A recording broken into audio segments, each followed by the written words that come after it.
Antidepresivos. Los antidepresivos se introdujeron en el uso clínico en psiquiatría a partir de 1957, al observar Kuhn cómo la imipramina mejoraba el estado de ánimo de los pacientes deprimidos.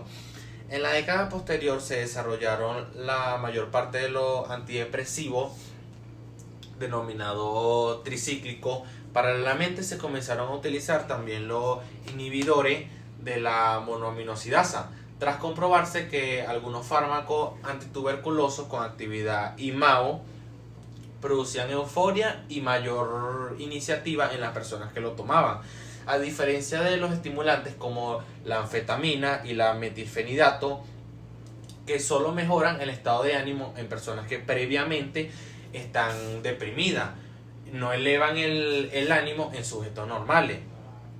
Los mecanismos de acción. Aunque no se conoce con certeza el mecanismo de acción responsable de su efecto antidepresivo, la mayoría de los fármacos que este grupo produce a corto plazo un incremento de neurotransmisores, fundamentalmente la serotonina y la noradrenalina, en el espacio intersináptico, dando lugar a medio plazo a una regulación a la baja en el número de receptores postsinápticos de estos neurotransmisores. La dosificación.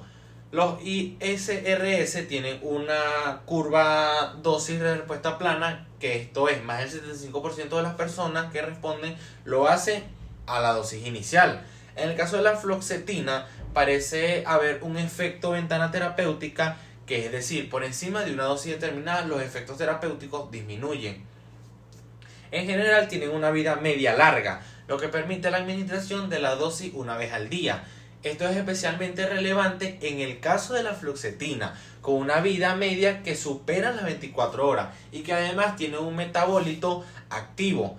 La norfluoxetina con una vida media aún mayor.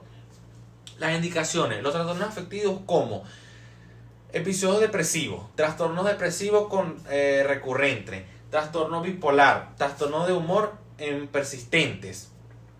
Otros trastornos psicológicos como el trastorno esquizofrénico, la depresión post-esquizofrénica, trastornos del humor, otros trastornos afectivos como es la demencia de Alzheimer con depresión, demencia vascular con depresión, trastorno disfórico permenstrual, depresión postparto, reacción al estrés grave y trastornos de adaptación con el ánimo deprimido. La clasificación. Los principales tipos de antidepresivos que se utilizan actualmente son los siguientes: la tricíclico y la tetracíclico, que se denominan así por su estructura química, que incluyen como base dos anillos magnéticos unidos por un anillo central de 7 elementos, que le dota de una estructura tridimensional que parece estar ligada a su actividad terapéutica.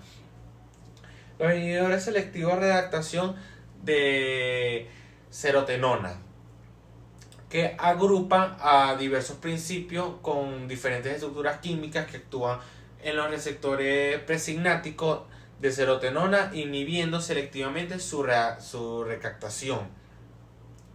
Inhibidores de la recaptación de serotonina y noradrenalina, que incluyen un principio que inhibe de forma no selectiva los receptores presignáticos de serotonina y noradrenalina al mismo tiempo.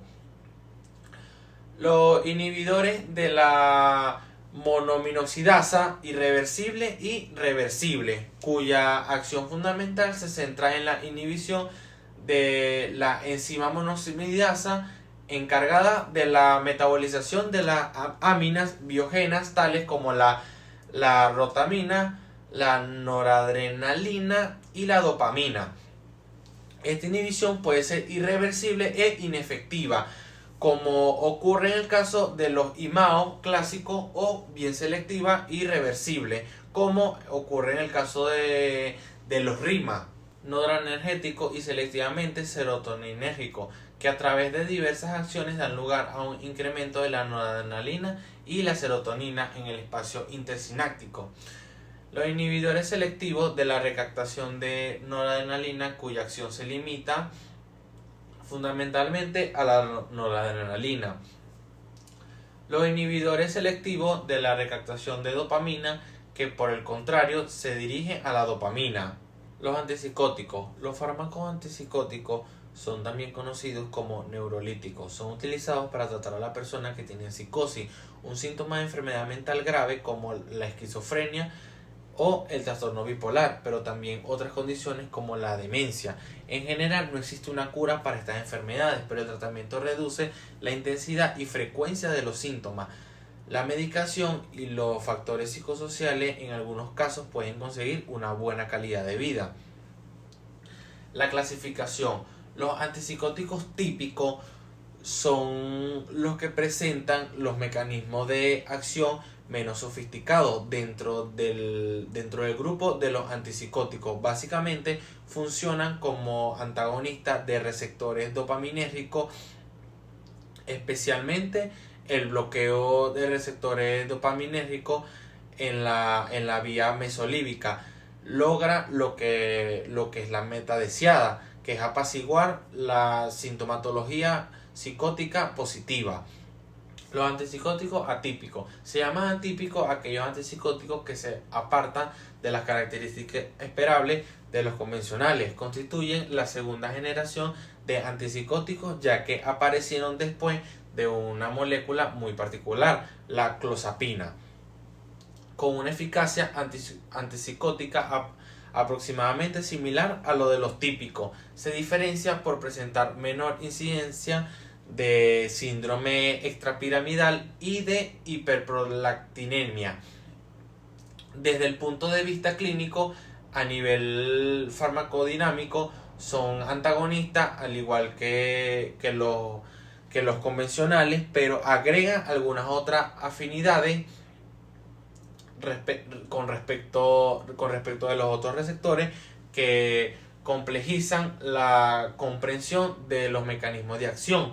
¿Cuáles son los mecanismos de acción? Se considera que los antipsicóticos actúan interfiriendo la transmisión dopaminérgica cerebral al bloquear los receptores dopaminérgicos, a lo que explica los efectos y también la hiperprolactinemia. Estos pueden modificar asimismo los receptores colinérgicos, adrenalinérgicos, y taminérgico y serotoninérgico. La dosificación. Algunos antipsicóticos se administran por vía oral, mientras que otros se inyectan. Las inyecciones conocidas como antipsicóticos de depósito o inyectables de acción prolongada ofrecen varias ventajas, como la garantía de la toma del medicamento y la liberación continua del fármaco en el organismo. Las indicaciones. El tratamiento de la esquizofrenia. Ansiolítico e hipnótico. Los ansiolíticos son fármacos que reducen la ansiedad, cualquiera que sea la causa de esta, reduciendo la activación de circuitos cerebrales septo-hipocámpicos, cuya actividad se incrementa ante señales de peligro. Mecanismos de acción. Los barbitúricos y las sustancias afines, como es el alcohol y la benzodiazepina, son fármacos agonistas del complejo receptorial GABAX, con efecto inhibidor sobre el sistema límbico y un rápido efecto ansiolítico. La benzodiazepina parecen ejercer un efecto ansiolítico, potenciando la inhibición GABAergénica sobre las neuronas serotoninérgicas de los núcleos del RAFE. La dosificación. La benzodiazepina se absorben cuando se administran por vía oral y alcanzan concentraciones plasmáticas máximas tras un intervalo de 1 hora aproximadamente. Se unen con fuerza a las proteínas plasmáticas y su elevada liposolubilidad hace que se acumulen gradualmente en la grasa del organismo. Aunque en general se administran por vía oral, también puede aplicarse por vía intravenosa. Esto es diazepam en el estado epiléptico y midazolam en la anestesia. La absorción suele ser lenta tras la inyección intramuscular. Indicaciones: ansiedad aguda y crónica, trastorno por angustia, trastorno obsesivo compulsivo, fobia, insomnio y síndrome de abstinencia etílico. La clasificación. La benzodiazepina producen gran variedad de efectos que incluyen la sedación, el sueño, la disminución de la ansiedad, relajación muscular, amnesia antirograda y actividad anticonvulsiva. A pesar de que todas las benzodiazepinas, como lo son la midazolam, flurazepam, diazepam, alprazolam y triazolam, entre otras, tienen acciones similares y existen diferencias entre ellas, por lo que su uso clínico varía.